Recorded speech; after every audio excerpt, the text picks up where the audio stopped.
Hey everybody out there, you're tuned in to 91.8 The Fan. I'm here with a very special guest and you guys have been waiting all day for the fabulous Tara Strong. Thank you for coming on to the show. Thanks for having me. Not at all. I'm very excited to have you on. I think a lot of listeners are just probably drooling and sort of fanboyous.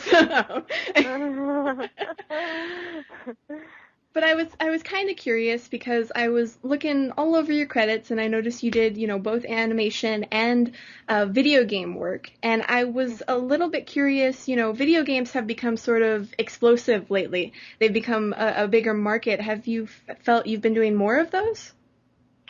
I think it's almost every day that there's an audition that comes in for a video game. And it's fun because I think the production team behind them are finally recognizing that it pays to have good voice talent and good voice actors working on the staff. And I get more fan mail for the video games that I do than most of my shows because people are in the game and they feel like they know you and they identify with you. And I really think it's nice that because of the internet and because of fans having access to be able to send these letters that, like I said, there's been sort of an explosion, you're right, and for us it's using some good seasoned voice actors. And now I'm kind of curious, do you when you do those, do you have a little bit of trouble with reaction sounds or do you have a trick to keep your voice in tip-top shape for those? Because I hear they're kind of daunting. Yeah, I mean, they'll warn you on the audition. They'll say this game has challenging, vocally stressful work, and then you sort of decide as the actor, maybe based on what you have to do that week. Like if I had to sing something for instance, a Little Mermaid thing, there's no way I could do a video game the day before, unless it's not a particularly screaming game. Now, with that said, there are some games that have 8,000 different dying noises. And in general, they'll save those noises for the end of the record so that you don't blow out your voice because there's not really a way to, if you're doing a blood-curdling scream, there's not really a trick. There's certainly ways to scream that don't hurt your voice as much, but a lot of times for the games, they need something to sound really screechy, and for those purposes, you kind of got to give it your all, and luckily the directors are pretty aware of that, and they'll save that stuff till the very end. And I always hear that you can die by so many different weapons that it's kind of, you have to be creative. Mm. Well, yeah, and sometimes, there'll be, a lot of times it'll be a Japanese inspired game, and they'll have all these crazy terminology and weaponry, and they have to, tell me how to pronounce it and how I would sound getting killed by it, so that's always fun. And now I'm kind of curious, in comparison to anime and voice work, what's the biggest difference between the two? Well, for games, you are working by yourself because there are so many cues to do, which is so many lines to do. So, for instance, for a video game, you could be booked up to 4 hours under the SAG-AFTRA ruling. So you could be just by yourself for that entire time. It could go much quicker, but it could go that entire time. So that can be taxing on your voice even if you're not screaming. If you're doing an animated series, a lot of the times you're working with other actors, so you get a little rest in between. There's a lot of banter back and forth. There's a little bit more opportunity to be creative when you're, creating a character from scratch as opposed to either dubbing a game or falling into the company's vision of the game. And obviously you can be more creative if you're doing a scene over a game that, for instance, would have to say, press the L1 button to swing left. It's going to be less creative than a movie or a TV series. And in general, when we do animated series, we go first and then they animate it to our voice.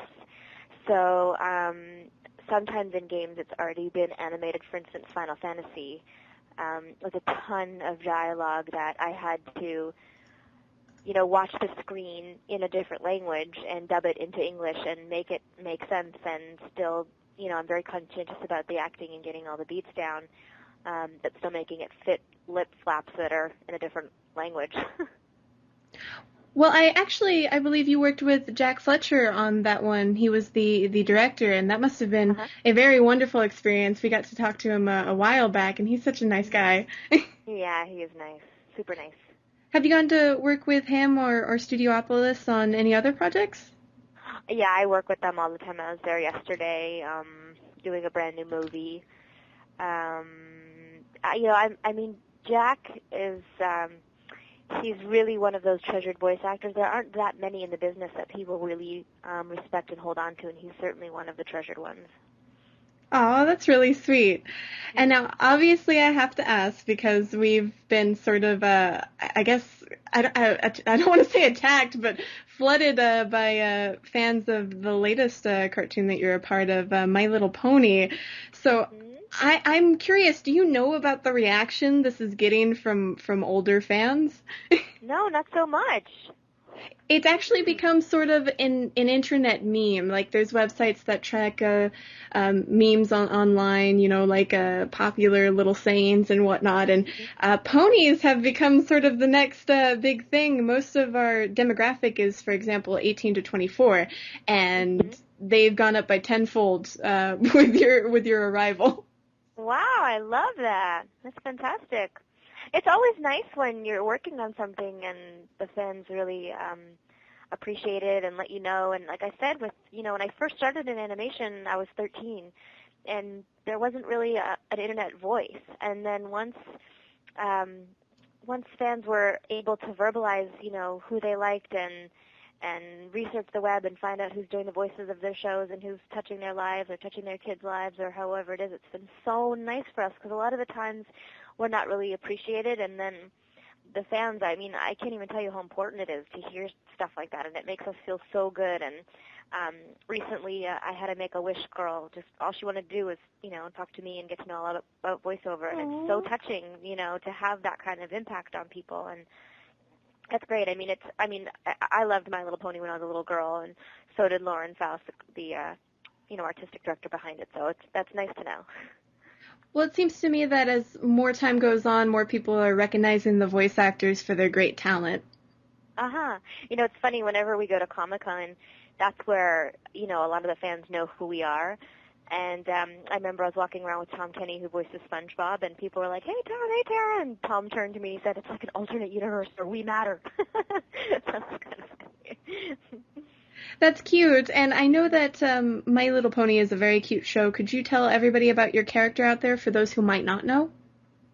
Well, my character is the lead pony. Her name is Twilight Sparkle, and she sort of corrals all the other ponies into doing the right thing, and she's constantly working on her magic and trying to get everyone to be good ponies and help each other, and they live in Ponyville, and at the end of every show, she's the one responsible for writing the letter to Princess Celestia to let her know what she's learned and what all the other ponies have learned. And there's actually some really fun little life lessons in there that sometimes surprise me even. It's funny because I was hanging out with this girl, and I really didn't like her friend, and I didn't know they were friends while we were hanging out. And at that record session, it's like, "Dear Princess Celestia, sometimes you can't handle or sometimes you can't control when some pony you likes another pony. But that's okay." And I'm like, that's so funny. Because a lot of it's kind of relatable to real life, even though I'm, 38 years old. Well, that's cute, though. I have things like that, too. Like, for example, I'm a big Sailor Moon fan, and I can still relate some of those lessons to real life. So I guess that's why, it has such an older fan base and a younger fan base. Oh, yeah. And now I'm kind of curious, have you received any letters about the show or anything like that, or is this kind of a surprise that it's so popular with older people? Yeah, I have not received any letters, but I certainly see it on my Facebook page now and then, but I really don't. I'm sure there's a lot more that I'm not even aware of. And now, with the creative process for shows like this, you said a little bit earlier that you're able to go off of other voice actors and whatnot. Are there any sort of funny moments you can recount when you were talking with your fellow peers? On Pony or on other shows? Just in general. Oh, gosh, there's so many. I was just telling someone I do a lot of the dolls from Mattel, and I do like the baby mommy, like the walking one and the one that goes potty and the one that goes walking. And I just did one yesterday that was going to the bathroom, and she had a line that went, I'm doing it. And I'm like, that is so funny, because one time I was doing a show, it was an animated show, And there was a little girl in this session, and she must have been 7 or 8 years old, and I guess she didn't know that she could go to the bathroom. And so right in the middle of the recording, she just went, I'm doing it, I'm doing it, I'm doing it, and she was peeing in the studio. Oh, my God. Yeah. That's probably the craziest. I did have somebody throw up once in the studio. That was pretty fun. Did they just scream so much they got nauseous? I don't know if he wasn't feeling well that day or something, but it was kind of like, what the heck happened there? It was actually on Hello Kitty, so it was a long time ago. Well, obviously with your experience, you've been in the booth both for, alone and with other people, so kind of interesting to hear about those sort of events. Those are new for us. Oh, yeah. Oh. Oops, did I lose you? Nope, we're still here. Okay. Whenever you're in a studio, people are always surprised that voice actors move around within the parameters of the microphone. Like, no one's just standing there at the mic. You're actually, portraying some of the action with your hands or facial features. And, I'll never forget Tom Kenny really busted me when we were doing the Powerpuff Girls and, Bubbles Talks to Squirrels. Oh. And so he said, Tara, do you have to go like that to talk to squirrels? And I didn't even notice, but I had my hands like up to my cheeks, making like a little squirrel pause. I was like, I have no idea what I'm doing. 'Cause a lot of times you're just kind of moving around in ways that you don't even realize to sort of get into character. It's kind of funny. That's sort of adorable. It's really odd one. Yeah, and anytime I was doing Rugrats and I was like sucking my thumb or playing with my toes, and yesterday I had a line at Fairly Odd Parents where Timmy had to say like, gosh, my butt is frozen or something like that, and I literally put my hand on my butt, and I'm like, well, I guess I had to do that to be in the moment. I have no idea why I just did that. I think that's a perfect segue to go on to a very short break, but don't go anywhere and keep it tuned to 91.8 The Fan. Everything you want and nothing you don't. What's up? This is Kyle Hebert, an anime and video game voice actor and host of a geeky news podcast you can find at thebigballbroadcast.com. But that's not why I'm here. I wanted to tell you about a service I'm offering for beginner-level voice actors. With a private voice acting consultation held online, I'll direct and critique your script reading and performance in a mock audition or recording environment. Point out your strengths and weaknesses. I'll give you customized advice and give you a detailed analysis of your demo or any recorded samples. I've got over a decade's worth of experience in radio and voiceover, so I know what I'm talking about. Now, I'm not some quick backdoor into the industry or a replacement for taking classes or workshops, but if you want an honest evaluation, some script workouts, information, and guidance, a private voice acting consultation session is just for you. More info is on my website at kylehebert.com. KYLEHEBERT. Hey everybody out there, you're tuned in to 91.8 The Fan. Sorry for that long break. We were kind of exploring the wide interwebs a little bit and getting a little bit carried away, but I still have my special guest here. Do you want to say hi? Hello. Now, I'm kind of curious for all the fans who are interested in listening out there, what current projects are you working on that you can talk about? We know about NDAs. What projects recently came out that you would like the listeners to know about? Well, I just booked one last week that's really, really exciting. They're doing a primetime animated version of Napoleon Dynamite for Fox. So I just did my first recording of that yesterday, and that was insanely fun. It's all the original cast from the movie in me, so that's kind of fun. And I'm also doing another show called Crash Canyon, and we're still doing Fairly Odd Parents movies.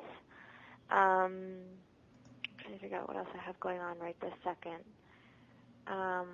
Obviously, we're still doing Pony. I have another series that I can't tell you about because it's a non-disclosure, but it's really, really exciting. But that's about it. And is there any place across the interwebs where we can kind of stalk you in a nice way? Well, I do have a page on Facebook, but it's full, so I'm just trying to figure out how to make it a fan page, but I am on Facebook just as my name, Tara Strong. And I do Twitter so it's like the @Tara Strong. That's I just started doing that. It's funny. I was on set on Big Time Rush, and I had a Twitter page, but I wasn't really using it much. And one of the guys on the show said, "Oh, you have to Twitter. Watch this." And he wrote, "Hanging with, at Tara Strong on Big Time Rush." And within a minute, I went from like 100 followers to like 600 followers. And they all knew me from Fairly Odd Parents and some other stuff, so that was kind of fun. So I am Twittering now. I'm getting the hang of it. Well, I'm glad to hear you're Twittering. I'm personally more of a Twitter bug over a Facebook fan. Well, it took me a while to kind of get it. I think I just had like a not cool app to figure it out, but I switched to a different app. But now it all makes sense. Oh, are you rocking the iPhone? Yes. I think everybody is at this point. I'm still stuck with my BlackBerry.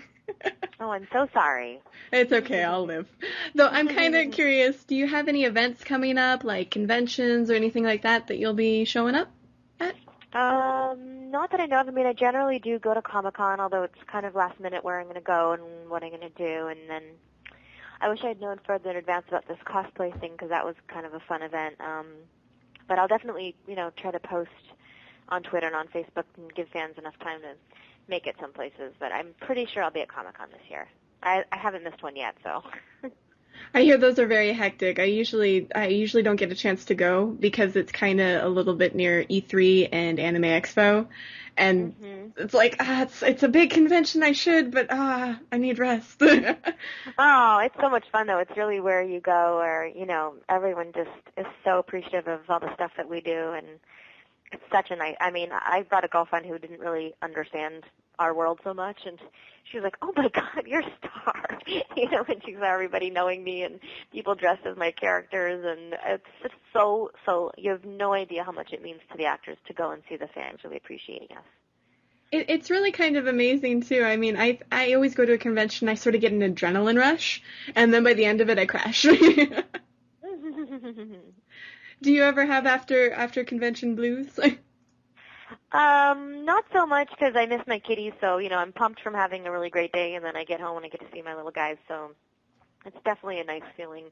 I think I had one where I was really pooped out. It was some anime convention that I couldn't bring the kids to, and I was really sad because I had to sleep over one more night before seeing them, so that was kind of sad, but still the fans were very grateful, so that's good. I think there was one, too, that I couldn't bring them to. It was a BotCon in Cincinnati, and I was like so far away from the kids, and I didn't know where I was.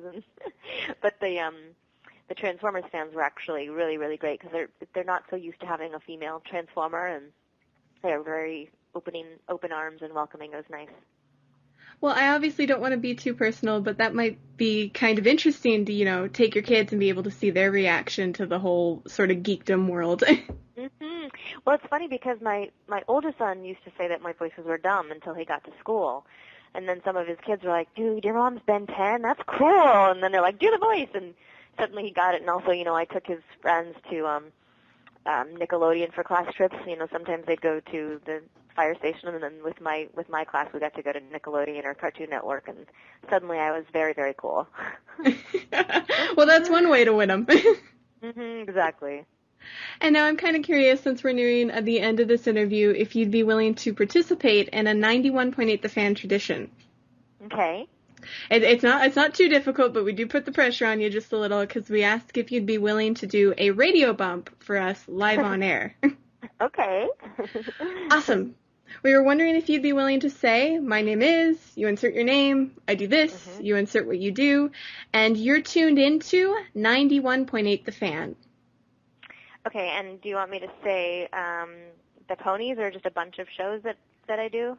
You can do whichever ones you want to do. If you want to do a voice, you can. It's really up to your creative discretion. Okay, so I'm going to say this is Tara Strong, voice of blah, blah, blah, and you are listening to 91.8 The Fan. That's it? Yep, that's it. Okay. Ready? Yep. Hi, everybody. This is Tara Strong, the voice of Bubbles from the Powerpuff Girls. Cool. I wish Timmy Turner was here. And, of course, now everybody's favorite, Twilight Sparkle. And you are listening to 98.1 The Fan. Bye-bye. Oh, it sounds like you did 98.1. Oh, what was I supposed to say? 91.8. Oh, my gosh. 91.8. I did. I wrote it down wrong. Okay. It's okay. Again. Ready? Take two. Okay, ready? Mm-hmm. Hi, everyone. This is Tara Strong, and you are listening to 91.8 The Fan. I'm sitting here with all the voices in my head like Twilight Sparkle. I'm so glad you guys came out today. I'm Bubbles from the Powerpuff Girls. Has anybody seen Mojo Jojo? Cool. I wish Cosmo and Wanda were here. Oh, that is so adorable. That's going to be my new favorite. Yay! Is there anything else you'd like to tell the listeners out there? Join me on Twitter and, keep watching. Hopefully, I invented a baby bottle that's, gosh, it's taking so long to get here, but once it comes out, it's going to be Baba Baby, and you can keep checking in on that website, too. It's babababy.com. And we also teach a voiceover class at voicestars.com for anyone who might be interested in getting into voice work. Oh, I actually read a little bit about that. I think it was on Wikipedia. Obviously, my stalking skills have to be sort of on the internet. So that's really interesting to know, and I have to say this was an absolute pleasure. Thank you very much. Thanks, guys. And thanks to all the fans. And for anybody out there that missed any of this interview, don't fret. We do record it, and it'll be up on the website within the next few days. So keep it tuned to 91.8 The Fan. Everything you want and nothing you don't.